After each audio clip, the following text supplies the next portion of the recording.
So the one big difference about being on a campsite is in the morning you just go over for a wash and use the loos. So I'll see you in a minute. I'll see you in a minute, Charlie. This is all I need. Better day today.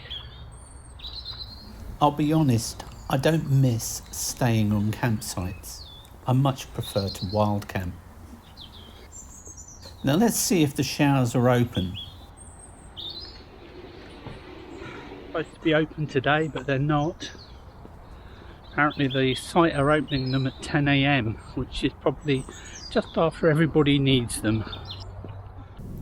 Today we're off to a place called Kimmeridge, which is down by the seaside.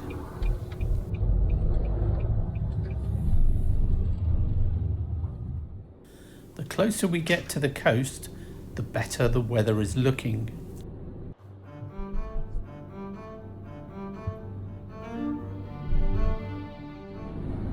Big house down in this dip. You won't be able to see it. Here and get a shot of this house.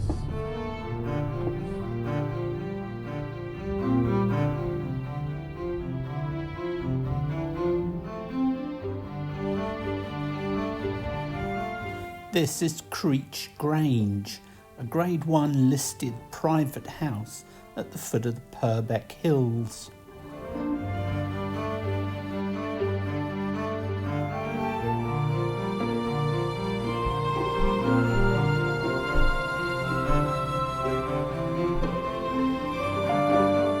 During the Second World War, large swathes of the countryside around here were taken over by the Ministry of Defence.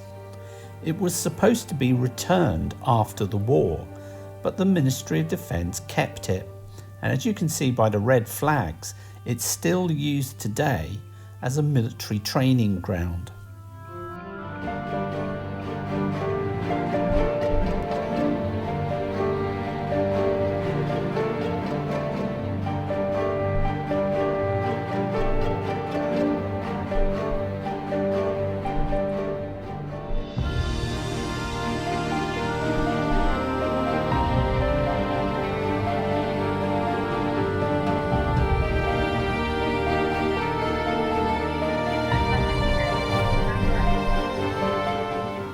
This is the village of Kimmeridge, and it sits just to the north of Kimmeridge Bay, an area famous for fossils. Near here is the village of Tyneham. In 1943, the residents were given just 1 month to leave their homes, and this was to allow the invasion forces to practice the D-Day landings. In 300 meters, keep right. We're heading for that car park just down on the right hand side. To park here all day cost us £6 in May 2021.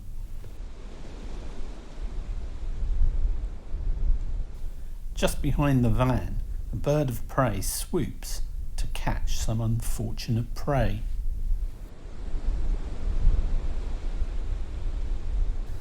It's a pretty location here, but the beach I wouldn't say is that suitable for swimming, so there was a lot of seaweed about.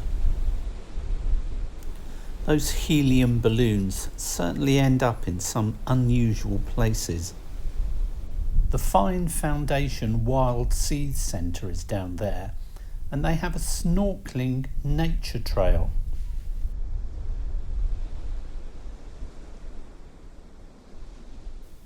The hut with the red flag is one of the range wardens, and their job is to make sure that boats don't enter the danger zone when the army are firing. On the hillside is Clavell Tower, a folly built in 1830. It had to be moved back to prevent it from falling over the cliff edge. So many fossils have been found here that it's now known as the Jurassic Coast. On the way in we saw the Etches Fossil Museum. That's a collection built up over the last 35 years, but today you're no longer able to search for them. A narrow path leads you down to the beach here, where there's some interesting remains from the Second World War.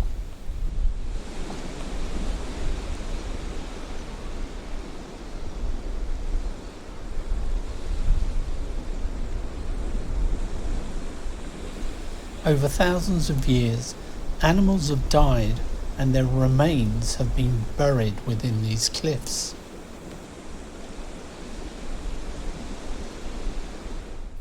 The bay is surrounded by these high hills, and that protects it from the bad weather. Little did we know that further inland at the campsite, they were having some torrential downpours, whilst we were enjoying sunshine.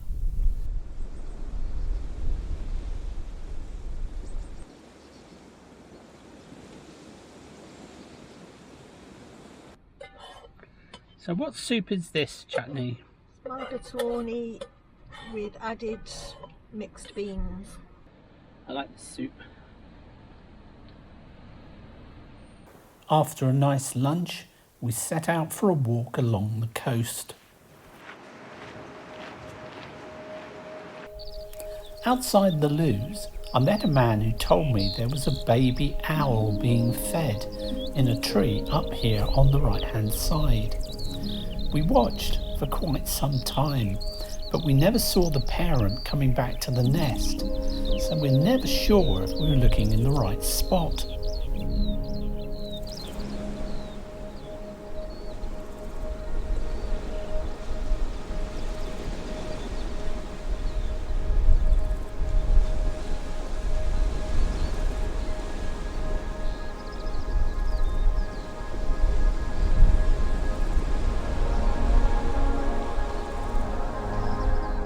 Can you see the wind blowing through the grass in the distance?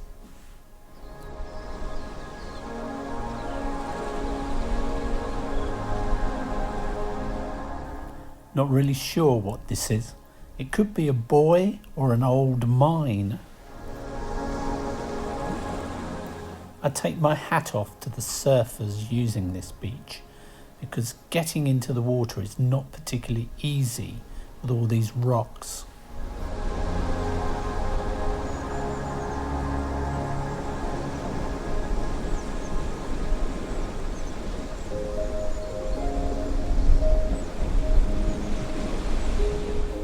You can only walk towards these cliffs when the army are not firing their weapons. It's time to take a walk up the hill, see if we can see this tower.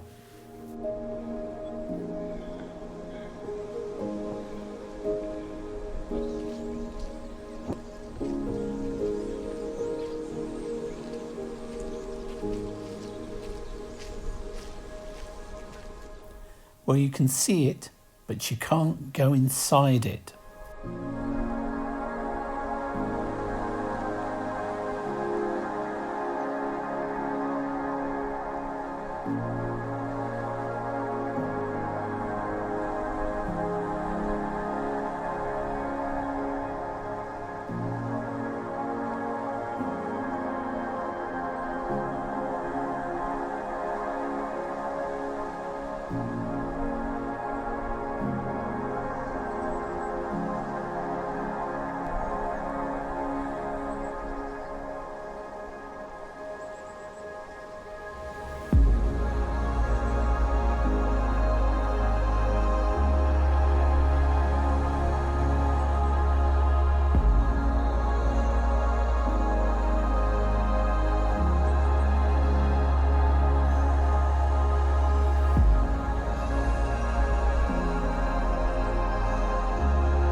The lockdown restrictions are over, and that means we can gather in a group. Load a video. Just a bit. It was On the YouTube subtropical rain this morning. Yeah. It was torrential. What you have to try and put into your mind is that although officers are said to sort these situations out, very often they're quite sympathetic to the people they're trying to help. Went up to your country, the Welsh. Right. Bridgend. Bridgend? Right, I went to Bridgend. I was staying in here and there's a Welsh cop. I went, oh, look, this is Bridgend.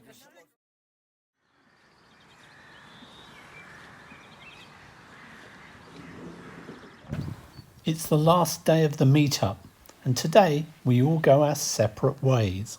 Charlie and Sue are removing their awning, and everybody, I think, has breathed a sigh of relief that it's dry. We take the opportunity to shake out the quilt, as we will be doing a couple of nights wild camping after this.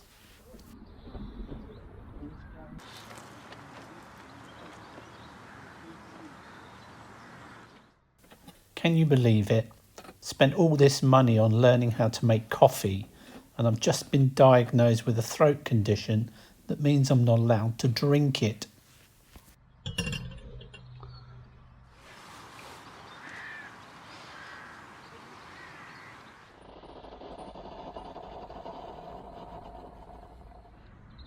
You're not managing a whole pan au chocolat and a Danish today. We're going to share. I can manage it, but I feel too guilty. Oh, look how lovely they are. Yeah. Okay, we'll eat them first, shall we? Yeah. The campsite has its own bakery, and they do make some delicious things. Mine's a plain one. It's a bit custard in it. Oh, is it? Yeah. Mm. When you get to the middle bit, it's custard. Yummy. They're all the same. Started to be busy from sort of early May, or Easter rather, is the start of the big season then. Yeah. And that goes on well until the kids go back to school in September. Yeah. All too soon, the meetup was coming to an end, and it was time to pack everything up and make a move. Now, we know some of you are disappointed that we didn't get to show you all the different layouts that are possible within the NV200, but unfortunately COVID and the natural reluctance to allow people to come into your vans meant that we couldn't really do it this time, but hopefully some point in the future we will be able to.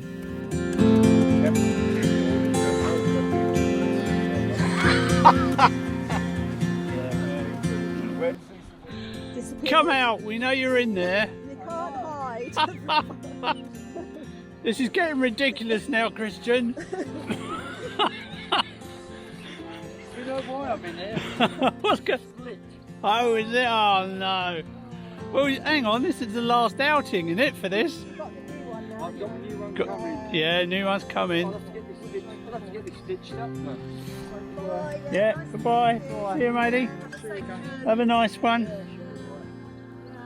I mean, it's basically done it so many times, it's when the eyes closed. So all that time, it was just going onto the grass again.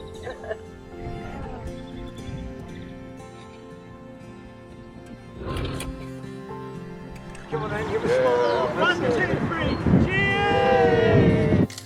It was lovely to meet you all, guys, and we hope we do it again soon. Cheers. Bye. It was a good meetup, and big thanks to Christian for doing all the organisation with the campsite.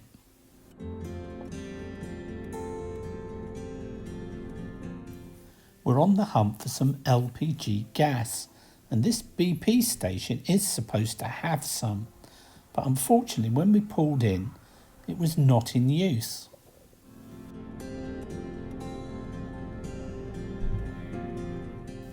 On the way to the next petrol station, we spotted a Lidl, so we pulled in to stock up with supplies. Your carrot's falling out. Okay, where's the LPG? Auto gas there. No, there is none. Out of use. This is the problem. Out of use. That's the second one where we can't get any. That's a good sign if auto gas is on this sign. Yeah. To find these stations, we use an app called mylpg.eu. So, third time lucky, will we find any gas? Just have to go down one and see.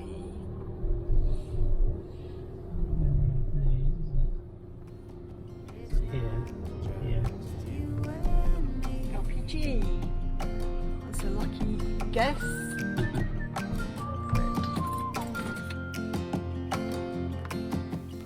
Well, that was good. Third time was lucky for us, and we're full with gas now. So now we're going to go to a place called Mudeford Quay and rest up for a little while.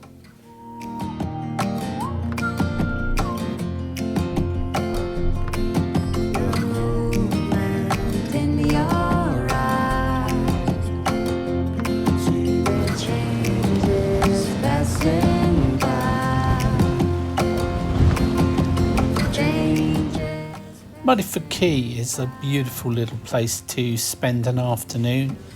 There's restaurants, pubs here, and plenty of nice little walks with good views of the harbour.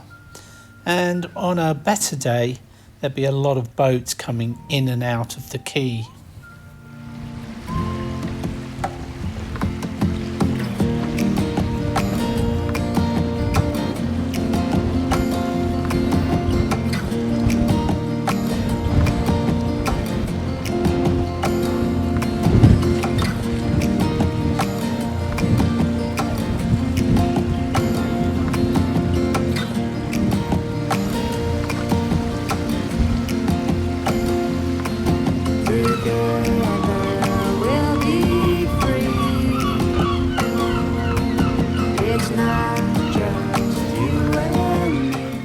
There were quite a few people eating at the Haven House Inn, but to be honest with you, it's pretty darn cold out here. It's not just you and me.